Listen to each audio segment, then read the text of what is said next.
Hi, I am Aarti. It's my privilege to introduce our special guest today, doctor Sushant. जैसे कि आप जानते हैं, आज की डेट में टाइफाइड फीवर बहुत कॉमन है, तो इसी के बारे में आज हम इनसे बात करेंगे। हम जानेंगे ये क्या है, इसके क्या लक्षण हैं, ये कैसे फैलता है, इसका ट्रीटमेंट क्या है, इसे कैसे बचा जा सकता है। इन सब चीज़ों के बारे में आज हम डॉक्टर सुशांत से डिस्कस करते हैं। Thank you very much. Thank you for welcoming me Aarti. सही कहा आपने, typhoid fever is a very common disease nowadays, काफ़ी कॉमन डिजीज है। आज इसके बारे में हम सारी चीज़ें डिस्कस करेंगे। मैं सारी चीज़ें बताऊंगा, क्या काउज है, pathogenesis, sign and symptom, lab investigation यानी कि क्या इन्वेस्टिगेशन होना चाहिए, ट्रीटमेंट क्या होगा और क्या प्रिवेंशन होगा इस बीमारी की। इन सारी चीज़ों को मैं आपको बताऊंगा। So it's a very common disease, specially in the metro cities where the people are mostly eating outside. बाहर का खाना खाते हैं, तो इसलिए मेट्रो सिटीज में ये बहुत कॉमन है। Typhoid fever is also called as enteric fever, enteric fever भी हम उसको बोलते हैं। और basically it is caused by a bacteria salmonella typhoid bacteria which is belonging to the enterobacteriaceae family. It's a gram negative bacteria and it's a highly contagious bacteria. अगर हम pathogenesis की बात करें, तो पैथोजेनेसिस में only humans are the reservoir of this bacteria. सिर्फ इंसानों को इंसानों से फैलता है, जानवरों से ये बीमारी हमें नहीं फैलती। कैसे फैलती है, मोड ऑफ इन्फेक्शन क्या होगा, फीको ओरल रूट, यानी कि अगर हमने इंजेस्ट किया कॉन्टामिनेटेड फूड को, कॉन्टामिनेटेड वाटर को, प्रॉपर हाइजीन नहीं है फूड या वाटर साफ नहीं है, गंदा पानी पीने से ही होता है। और इस बैक्टीरिया का जो इंक्यूबेशन पीरियड है दैट इज 10 to 14 डेज, 10 से 14 दिनों तक का होता है। अगर क्लिनिकली हम देखें, क्लिनिकल फीचर्स क्या होगा इस बैक्टीरिया का, तो बेसिकली ये सिस्टमिक इलनेस है। ये सिर्फ हमारे स्मॉल इंटेस्टाइन को ही इन्फेक्ट नहीं करता, बल्कि ये लीवर को भी इन्फेक्ट करता है, गॉल ब्लैडर को भी इन्फेक्ट करता है, ये स्प्लीन को भी इन्फेक्ट करता है ब्लड स्ट्रीम में जाने के बाद। तो basically it's a systemic illness.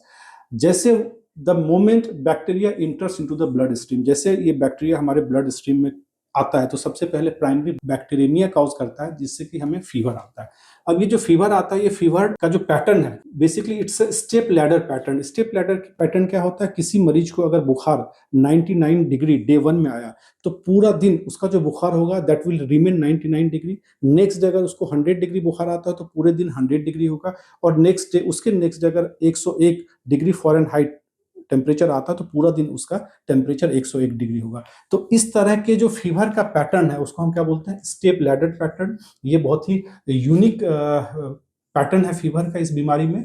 और डेफिनेटली हेडेक, 80% जो पेशेंट होते हैं वो सीवियर हेडेक की कंप्लेन करते हैं। और एनोरेक्सिया भी होता है, यानी कि लॉस ऑफ एपेटाइट, ये एक देखने को मिलता है। और इसमें एक और यूनिक चीज होती है कि जो डायरिया होता है, जैसे ही इसने गट को यानी इंटेस्टाइन को इन्फेक्ट किया, तो जाहिर सी बात है ये क्या कराएगा, ये डायरिया कराएगा। और स्पेशल थिंग मैं बताऊं, इसमें पी सूप डायरिया होता है, यानी कि ग्रीन कलर का फॉल स्मेलिंग डायरिया होता है।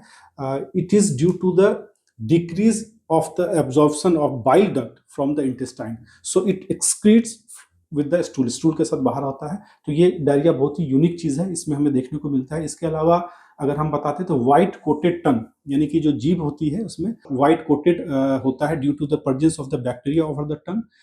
अगर हम क्लिनिकली देखें इसमें, तो क्लिनिकली क्या होता है, इसमें रिलेटिव ब्रैडिकार्डिया होता है। रिलेटिव ब्रैडिकार्डिया का मतलब ये है कि जैसे किसी भी मरीज को बुखार आता है, उसका टेम्परेचर बढ़ता है, तो उसी के प्रोपोर्शन में उसका पल्स भी बढ़ता है। अगर किसी को 1 डिग्री फ़ारेनहाइट टेम्परेचर बढ़ता है, तो उसके प्रोपोर्शन में 10 बीट्स पर मिनट का पल्स बढ़ना चाहिए। नॉर्मली ऐसा होता है, बट टाइफाइड फीवर में ऐसा नहीं होता है, पल्स उतना नहीं बढ़ता है इन प्रोपोर्शनल टू द फीवर। सो उसको हम क्या कहते हैं, उसको हम कहते हैं रिलेटिव ब्रैडिकार्डिया।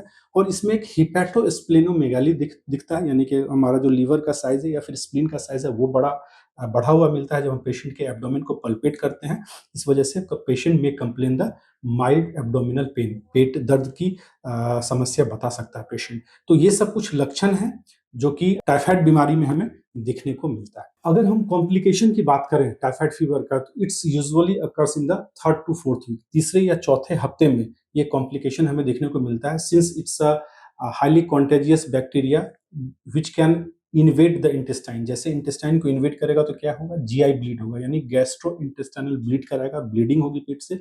और दूसरा, it can perforate the intestine, intestine का परफोरेशन भी होता है। और इस कॉम्प्लिकेशन को फिर हमें सर्जरी करानी पड़ती है, ताकि जो पार्ट है जहाँ पे ये इन्फेक्टेड पार्ट है उसको हम सर्जरी करके निकालते हैं। तो जो कॉम्प्लिकेशन होता है फाइनली परफोरेशन तक होता है और जो सर्जरी ही इसका उपाय है। अब हम इन्वेस्टिगेशन की बात करते हैं, that is the lab test.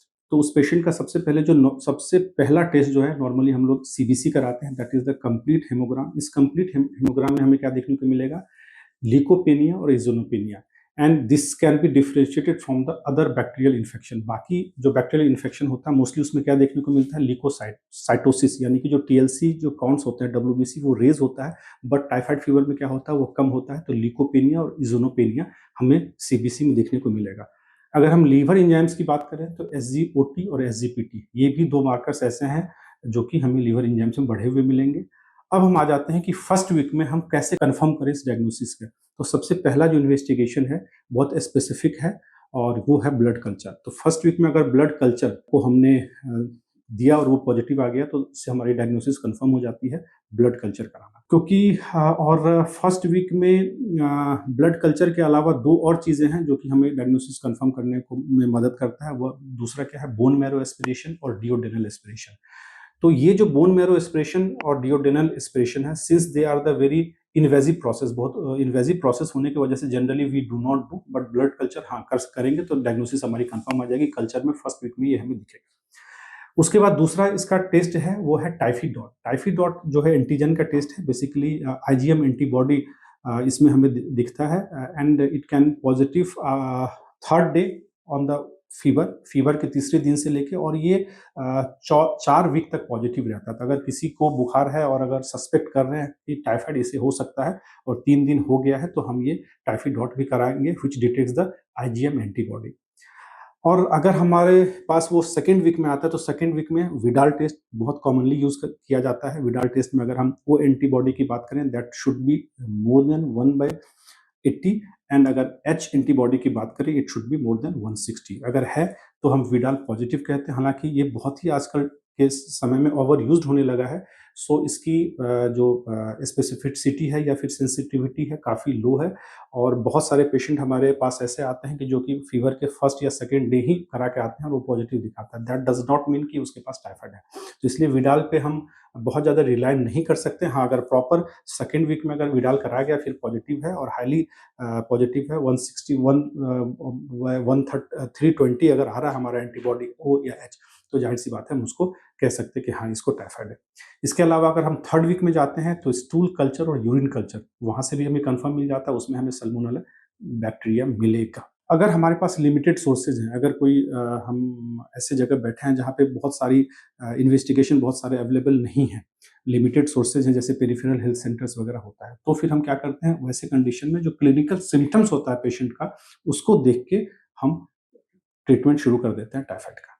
So this is about the treatment of the typhoid fever. अब इसके मैनेजमेंट की बात करते हैं कि क्या ट्रीटमेंट होना चाहिए। ट्रीटमेंट में सबसे पहला जो ड्रग ऑफ चॉइस है that is fluoroquinolones, ofloxacin 400 mg BD for 10 days, 10 दिनों तक देते हैं। सिप्रोफ्लॉक्सासिन भी 500 mg BD हम दे सकते हैं, 10 दिनों तक दे सकते हैं। जनरली जो ओफ्लॉक्सासिन का डोज होता है 200 mg 2 बार होता है, लेकिन टाइफाइड फीवर में हम 400 mg BD फॉर 10 डेज 10 दिनों तक देते हैं। मतलब हमारा ये होता है कि over treat the patient rather than under treat, है ना, तो डोज हमें ज़्यादा होता है। कई बार अगर फ्लोरोक्विनोलोन्स यानी हमारा ओफ्लॉक्सासिन पेशेंट को रिस्पॉन्ड नहीं करता, हमने शुरू कर दिया और 2 से 3 दिन ये चौथे दिन में भी अगर फीवर हमारा कम नहीं होता है, क्योंकि जनरली इसका जो रिस्पॉन्ड होता है वो हमें थर्ड डे ऑनवर्ड्स देखने को मिलता है।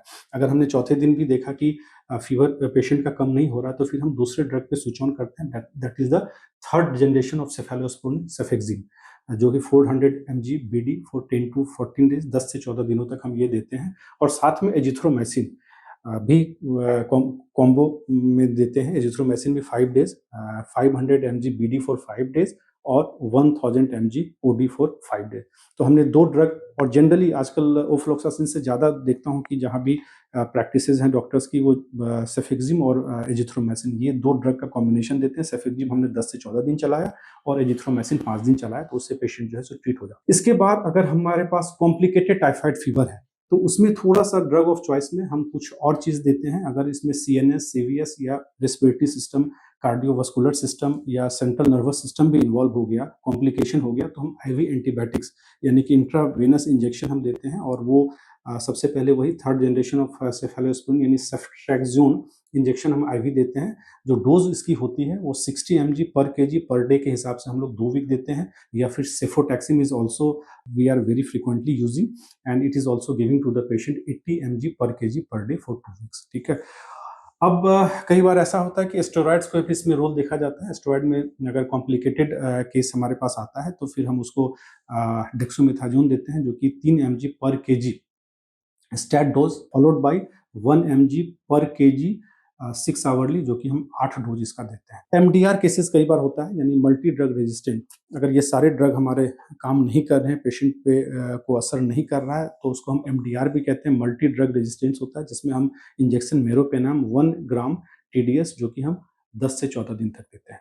तो ये हमारा जो है सो पार्ट होता है ट्रीटमेंट का। अब इसका हम क्रॉनिक कैरियर के बारे में बात कर लेते हैं, वो मैं बताना चाहता हूँ। कई बार क्या होता है कि पेशेंट के बॉडी में जैसे ही ये बैक्टीरिया एंटर्स होता है और पेशेंट प्रॉपर ट्रीटमेंट नहीं ले पाता, अनट्रीटेड पेशेंट रह जाता है, तो ऐसे कंडीशन में क्या होता है, 3 हफ्ते के बाद वो पेशेंट एसिम्प्टोमेटिक होता है, यानी कि पेशेंट में कोई लक्षण नहीं दिखता है, बट उसके अंदर ये इन्फेक्शन होता है। और जनरली उस टाइम पे क्या होता है कि जो उनके बैक्टीरिया हैं बॉडी में हाइड कर जाते हैं within the organ. Gall bladder में ये हो जाता है, और गॉल ब्लैडर में होने की वजह से लक्षण उसमें दिखाई नहीं देते हैं, बट वो कैरियर अभी भी है। तो ऐसे मरीजों को हम क्रोनिक कैरियर बोलते हैं, और it can lead to the gall bladder cancer. वो अगर बहुत लंबे समय तक रहा तो गॉल ब्लैडर कैंसर भी हो सकता है। और ऐसे कई बार ऐसा होता है, देखा गया कि 12 महीने तक ये जो बैक्टीरिया का जो कॉलोनी है वो गॉल ब्लैडर के अंदर में रहता है, और वो पेशेंट बिल्कुल ठीक होता है, रहता है, कुछ नहीं कर सकते हैं। बट अब उसका अगर स्टूल को कल्चर करके हम देखें तो 12 महीनों तक हमें पॉजिटिव जो है सल्मोनेला टाइफी बैक्टीरिया मिलता है। तो ऐसे पेशेंट को हमें जरूर ट्रीट करना चाहिए, क्रोनिक कैरियर को। और उसका जो ट्रीटमेंट है, नॉर्मली सिप्रोफ्लोक्सासिन जो टैबलेट आती है वो हम लोग 500 mg बीडी यानी दिन में 2 बार 6 हफ्तों तक देते हैं, ताकि हम उसको प्रॉपर ट्रीट कर सकें। और ऐसे क्रोनिक कैरियर को जो कि हेल्दी पीपल को इन्फेक्ट कर सकता है, उसको किसी भी ऐसी जगह पे बैन करना चाहिए। कोई इंडस्ट्री है, फूड इंडस्ट्री है, ऐसी जगह ऐसे कैरियर क्रोनिक कैरियर को काम नहीं करने देना चाहिए, नहीं तो वो बहुत सारे दे कैन इजिली इन्फेक्ट कर सकता है या स्प्रेड कर सकता है हेल्दी पीपल को। तो ये कुछ हमने बताया इसका क्रोनिक कैरियर के बारे में। अब हम प्रिवेंशन की बात कर लेते हैं। प्रिवेंशन में जो है वैक्सीन दिया जाता है, खासकर बच्चों की अगर हम बात करें तो 6 महीने से लेके 40 टू 45 ईयर्स तक हम वैक्सीन जो है सो दे सकते हैं इसको। और इसके जो वैक्सीन है उसको टीसीवी बोलते हैं, टाइफाइड कंजुगेटेड वैक्सीन है, जो नॉर्मली नेशनल इम्यूनाइजेशन शेड्यूल का पार्ट तो नहीं है, लेकिन 2 सालों के बच्चे में हम देते हैं। एक बार अगर ये वैक्सीन हमने दे दिया तो 3 से 5 साल यानी 3 to 5 ईयर्स में ये टाइफाइड होने के चांसेस बहुत कम होता है। तो एक वैक्सीन भी हम दे सकते हैं, इससे बचा जा सकता है। और अगर हम ऐसे जगह पे डेवलपिंग कंट्री में अगर हम ट्रैवल कर रहे हैं, नॉट डेवलप्ड, डेवलपिंग कंट्री में जहाँ पे कि बीमारी बहुत ज़्यादा है, बहुत ज़्यादा फैला हुआ है, तो उसमें हम ट्रैवलिंग से 10 दिन पहले तक वैक्सीन भी लेते हैं। 2 तरह का बेसिकली वैक्सीन होता है। एक इनएक्टिवेटेड वैक्सीन जो है सो हम ऐसे लोगों में देते हैं, ट्रैवलिंग से 10 दिन पहले तक देते हैं, जिसमें आईएम इंजेक्शन लगता है, और कुछ ओरल टाइफाइड कैप्सूल भी होता है, वो भी हम 48 आवर्स तक देते हैं, ट्रैवलिंग से 10 दिन पहले तक। तो प्रिवेंशन में एक हमारा इंजेक्शन, टाइफाइड का जो हमारा इंजेक्शन है वो हमें प्रिवेंट करता है। और अगर हम ट्रैवलिंग ऐसी जगह कर रहे हैं तो ये सब दवाइयों से हम बच सकते हैं, और ऐसे में टाइफाइड हमको ना हो। तो ये मैंने आपको अपनी तरफ से पूरी कोशिश की है कि आपको टाइफाइड के बारे में सारी जानकारी दिया है मैंने, कैसे फैलता है, किस तरह से क्या उपचार हैं, और कैसे उसको रोका जा सकता है। So thank you very much guys, thank you.